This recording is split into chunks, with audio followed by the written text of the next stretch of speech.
बिस्मिल्लाहिर्रहमानिर्रहीम।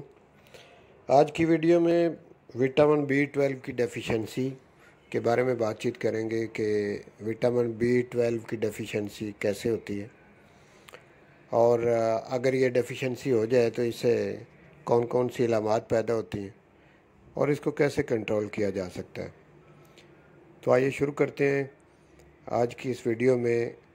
Vitamin B 12 की deficiency जो है इसकी काजेज़ पहले मैं बयान करूँगा।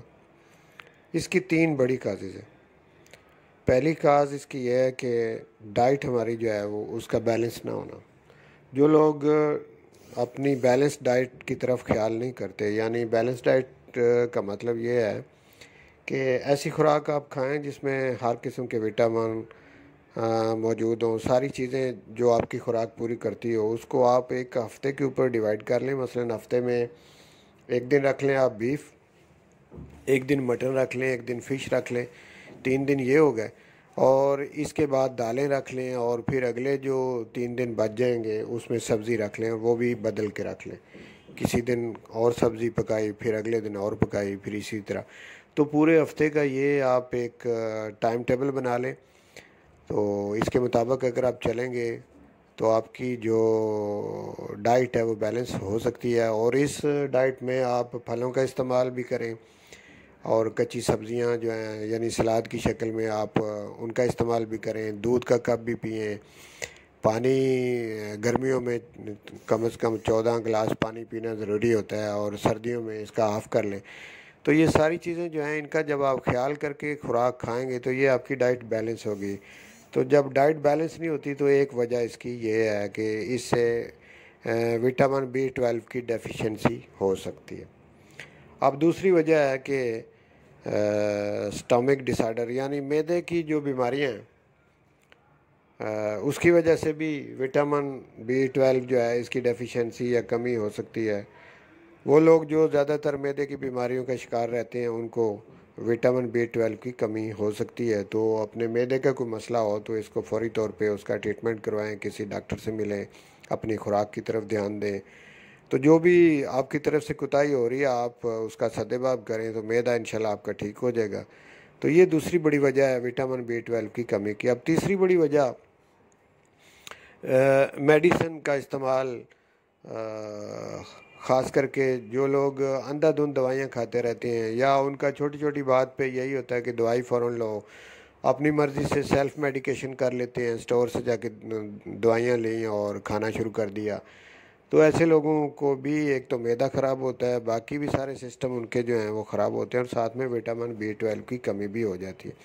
तो इस तरह ये मैंने तीन बड़ी काजेज़ आपको बताई हैं विटामिन बी 12 की कमी की। पहली डाइट, और दूसरा स्टमक डिसऑर्डर यानी मैदे की जो ख़राबियाँ या बीमारियाँ, और तीसरा मेडिसिन का इस्तेमाल बहुत ज़्यादा अंधाधुंध करना या सेल्फ़ मेडिकेशन करना। तो ये तीन बड़ी वजूहत हैं। अब आते हैं कि जिस बंदे में विटामिन बी 12 की डेफिशिएंसी हो जाए, कमी हो जाए, तो उसमें कौन कौन सी बीमारियां जो हैं वो पैदा होती हैं या कौन कौन सी अलामात आपको उस पेशेंट के अंदर नज़र आएंगी। तो उसमें मैं 10 बड़ी अलामतें या 10 बड़ी बीमारियों की तरफ इशारा करता हूँ। तो जिससे आप ये अंदाज़ा लगा लेंगे, चेक कर लेंगे कि ये जो मरीज़ है इसके अंदर विटामिन बी 12 की डेफिशिएंसी हो सकती है।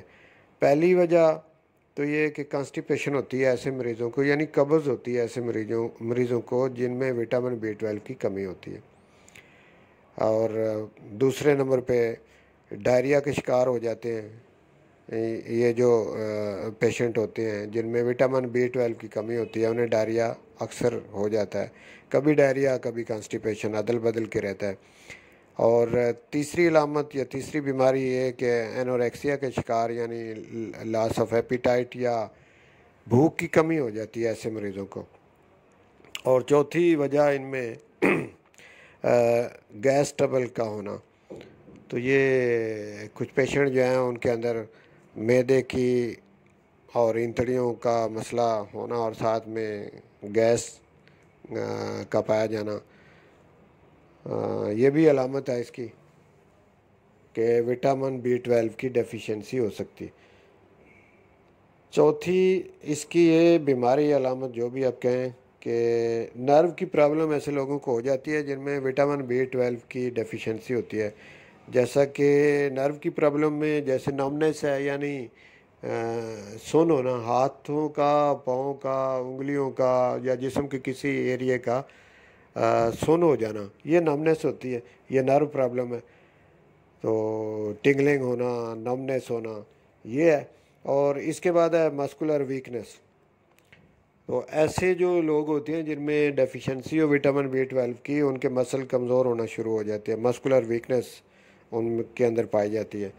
और सातवीं प्रॉब्लम है कि प्रॉब्लम इन वॉकिंग, तो चलने में प्रॉब्लम जो है वो ऐसे लोगों में, यानी उनका बैलेंस सही नहीं होता। जब वो चलते हैं तो उन्हें लगता है कि कहीं मैं इस साइड पे गिर जाऊंगा या इस तरह, वो बैलेंस उनका जो है ना वो ख़राब हो जाता है, डिसबैलेंस अपने आप को वो महसूस करते हैं।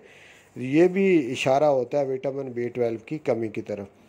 विजन लॉस, आठवीं इसका यह है कि आई साइट वीक हो जाती है। जिन लोगों की ये डेफिशिएंसी हो विटामिन B12 की, जिन लोगों में, उनकी आई साइट कमज़ोर हो जाती है। और इसके बाद नौवीं अलामत है मेंटल प्रॉब्लम। तो ऐसे लोगों में ज़हनी बीमारियां जो हैं, लाइक डिप्रेशन, जैसे डिप्रेशन का मसला हो गया या मेमोरी लॉस हो गया, भूलने की जो आदत है, तो ये भी विटामिन B12 की कमी की वजह से ये भी हो सकता है। और इसके बाद 10वां पॉइंट है कि बिहेवियर चेंजिंग। तो ऐसे लोगों में जिनके अंदर उनका जो एटीट्यूड है या बिहेवियर है वो चेंज हो गया और चिड़चिड़ापन का शिकार हो गए हैं, गुस्से हो जाते हैं जल्दी। तो या अगर आप उनको ज़्यादा देर से जानते हैं तो पहली जो उनकी तबीयत है, आप समझते हैं कि अब ये उस तरह का नहीं रहा, इसमें सब्र हौसले की कमी हो गई है, बहुत जल्दी गुस्से में आ जाता है, माइंड कर जाता है या कर जाती है। तो ये बिहेवियर चेंजिंग है और ये भी विटामिन B12 की कमी की वजह से हो सकता है। तो ये मैंने 10 ऐसी बीमारियों की तरफ या 10 ऐसी अलामतों की तरफ मैंने इशारा दिया है जो कि हमें बताती हैं कि इस पेशेंट के अंदर विटामिन B12 की कमी हो सकती है। तो फिर जब ये पता चल जाए कि विटामिन B12 की कमी है तो उसको कैसे दूर करना है। एक तो एलोपैथी में जाएं तो विटामिन B12 के इंजेक्शन है, तो वो लोग लगवा लेते हैं और विटामिन B12 की जो कमी है वो पूरी हो जाती है, टैबलेट भी मिलती हैं। होम्योपैथिक शोबा चूँकि सिम्टम के ज़रिए इलाज करता है, तो आप होम्योपैथिक डॉक्टर के पास जाएं और अपनी सिम्टम बताएं, उस पर वो जो दवाई तजवीज़ करेगा उससे आपकी ये कमी जो है वो पूरी हो जाएगी। अब आखिर में आते हैं डाइट जो है वो कौन सी इस्तेमाल करें जिससे कि ये कमी पूरी हो। तो इसमें फ्रूट में बनाना और एप्पल, ये दो बड़े इसके लिए सूटेबल हैं। और बीफ का इस्तेमाल आप करें, दालों का इस्तेमाल आप करें और साथ में फलों का इस्तेमाल आप करें, तो इंशाल्लाह ये कमी जो है ये पूरी हो जाएगी। तो मुझे उम्मीद है कि आज की ये वीडियो आपके लिए काफ़ी मुफीद होगी। अगर आप समझते हैं कि इस वीडियो से आपने कोई फ़ायदा लिया है तो आपका ये फ़र्ज़ है कि आप इसको शेयर करें, दूसरों तक पहुँचाएँ, ताकि दूसरे लोग भी इस वीडियो से कोई फ़ायदा हासिल कर सकें। इंशाल्लाह इसी तरह की वीडियो लेके दोबारा आपकी खिदमत में हाज़िर होऊंगा। उस वक्त तक के लिए इजाज़त चाहता हूँ। बहुत